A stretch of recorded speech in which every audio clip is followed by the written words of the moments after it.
Hello my dear sewing friends, it's Alisa here. Welcome to Sew Easy Season 2, Episode 3.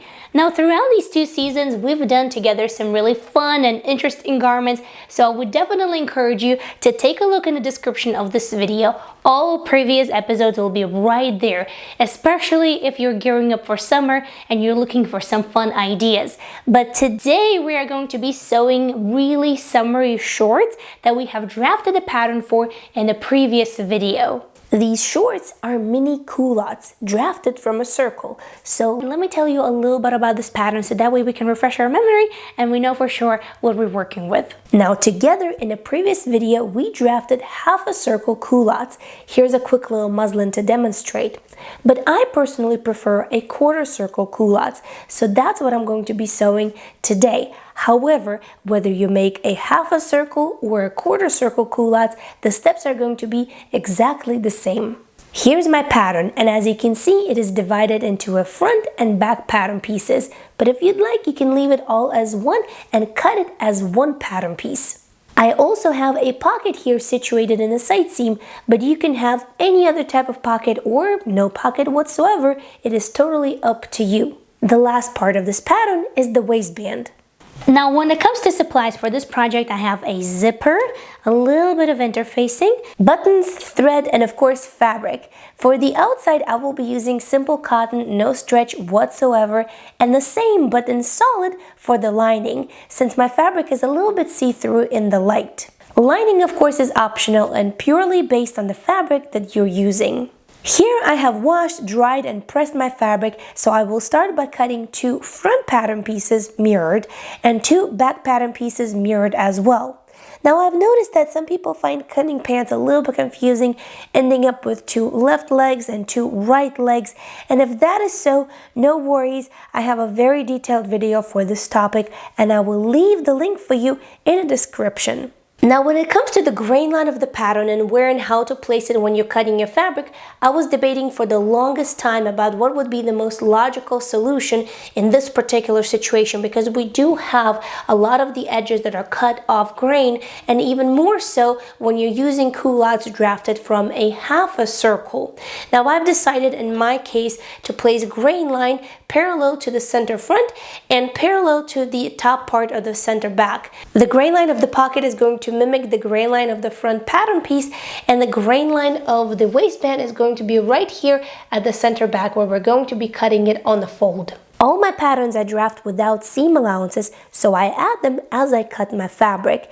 In my case, all seams except for the top and the bottom are going to be about 3/8 of an inch. For the top, I'm going to take 1/2 inch, and for the bottom, I'm gonna go for 1 inch hem allowance. You can of course set your own seam allowances, and you can also add them to your paper pattern before you start cutting your fabric. The first step personally for me before doing anything else is to apply small strips of interfacing on the seams that are likely to stretch out in order to prevent that. You can of course also do stay stitching. My interfacing over here is just a tad wider than a seam allowance itself, so that way when I stitch, the stitch will go through both the fabric and the interfacing. While at it, I also interface the zipper fly area on both front pattern pieces. After that, the next step for me is to finish the raw edge right over here. In my case, I did it on a serger, but you can of course use a tightly spaced zigzag stitch on your sewing machine or an overcast stitch as well. And then of course I completed the pocket. Here you can see that I cut 1 pocket bag out of the lining cotton and the other one out of self fabric, but you can also do both in self fabric as well. And here I also interface the edges of the pocket for extra stability. Now this is the same pocket as I made in this jacket. Here is just hiding under a flap, and the same pocket as I made in these green pants. I have a very detailed step-by-step tutorial how to assemble this pocket, and I will leave it for you in the description of this video. Now, one of the reasons why I decided to go for a pocket like this is because I did not want the pocket to interrupt anything on the front pattern piece. I want it to be as seamless, as clean as possible, and this is the perfect type of pocket for that because it's nearly invisible, but it's still there and still provides you with a little option to put something into your pants or shorts or a skirt. After the pocket is done, the next step for me is to take the front pattern piece and the back pattern piece and sew them at the side seam. Here's how it's going to look like when it's done. Then I'm also going to sew the inseam. First, let's go ahead and finish this raw edge, and this one as well. Now I'm going to grab my front pattern piece with already constructed pocket. I'm going to turn it this way.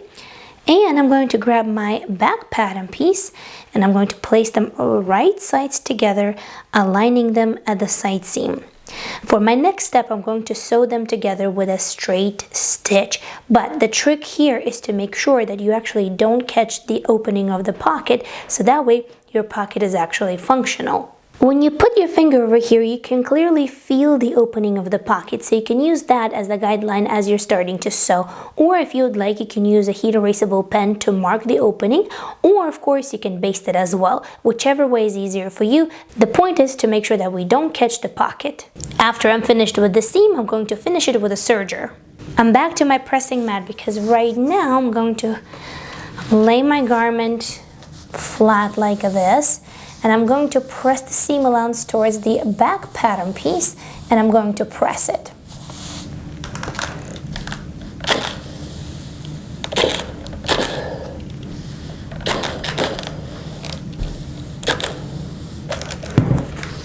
And now I'm going to top stitch the seam allowance towards the back pattern piece very close to the edge.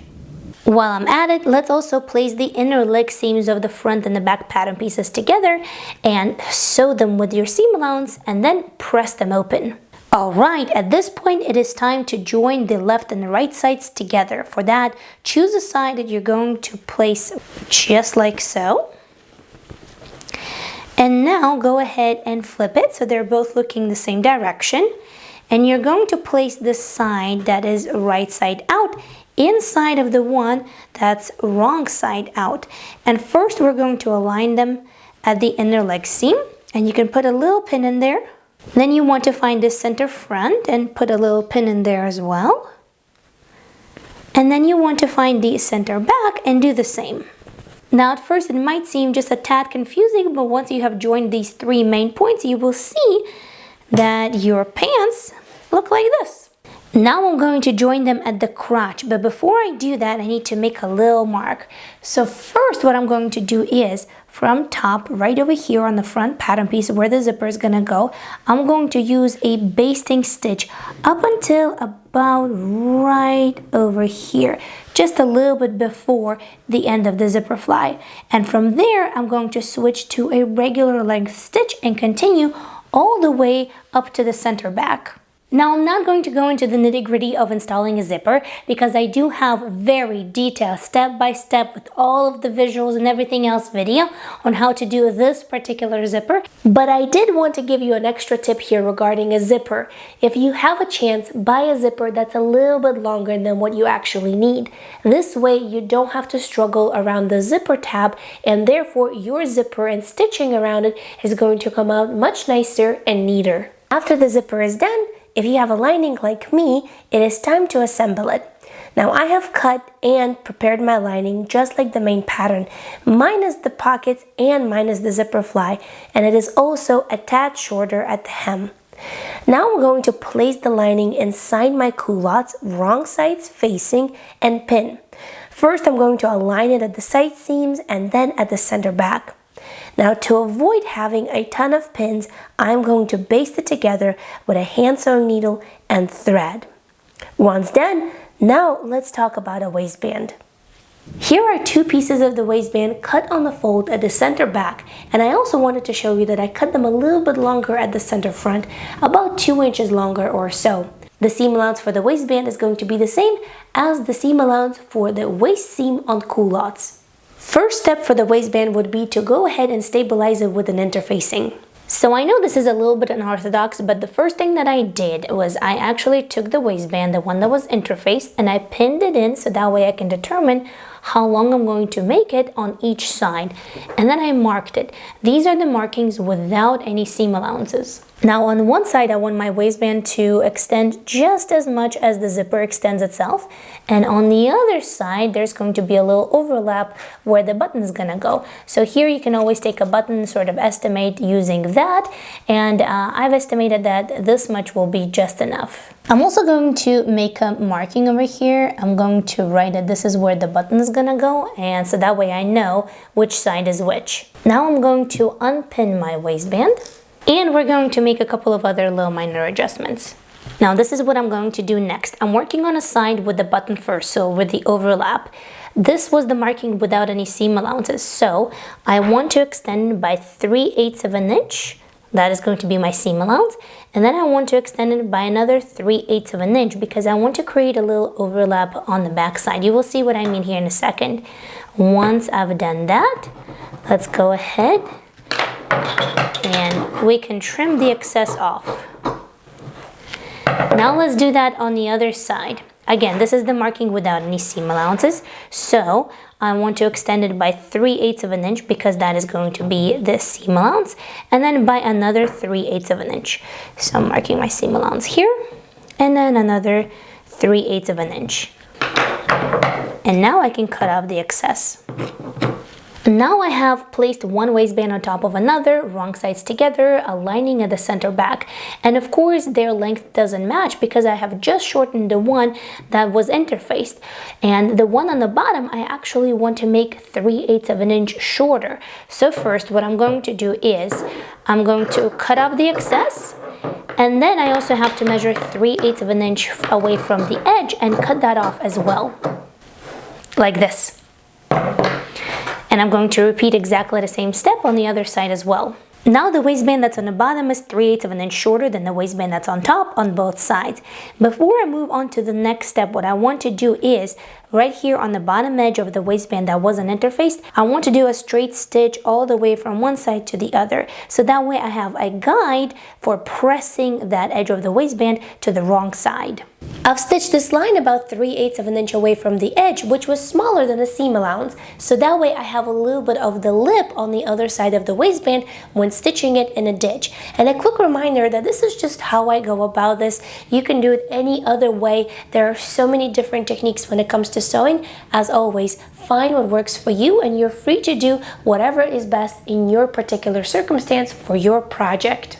Once that is done, I'm actually going to sew the short ends of the waistbands together first. So I'm going to place them like so and sew them with 3/8 of an inch seam allowance on both sides. The short ends of the waistbands are done, so now I'm going to align both waistbands at their center back where I have made my little notches, and you can see this is what's happening to the end of the waistband, so that's exactly what we wanted. So now I'm going to go ahead and press it like so on both sides. After this, I can go ahead and sew the top of the waistband with the seam allowance that you have chosen. After sewing the top of the waistband, while I was still at the sewing machine, I also went ahead and understitched the seam allowance to the wrong side of it. And after that, I gave it one more really good press to make sure that it's ready to be inserted. Alright, now it's time to pin it in. First, of course, I aligned the center back of the waistband and the center back of my culottes. And then I'm going to pin only the waistband that is interfaced, so the one that's a little bit longer. And I'm going to pin it all the way to one side and all the way to the other side. After pinning this first layer of waistband, of course, I'm going to sew it with a straight stitch and attach it to the main body of the culottes. Alright, I'm on the finishing line. Now I want to go ahead and snip these zipper ends, and I want to tuck the seam allowance upwards towards the actual waistband.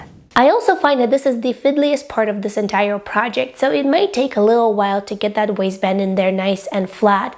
And from the wrong side, from the inside of the project, this is what you're going to have.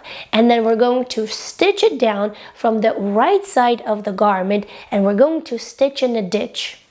Once the waistband is in, you will of course attach your button, and if you're using any hook and eye closures as well.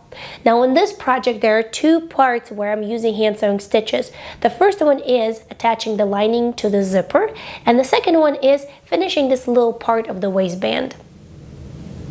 After that, all you have to do is finish the hem. The hem of the lining in my case was finished just with a simple double fold hem, and the hem on the culottes itself was finished with a blind stitch.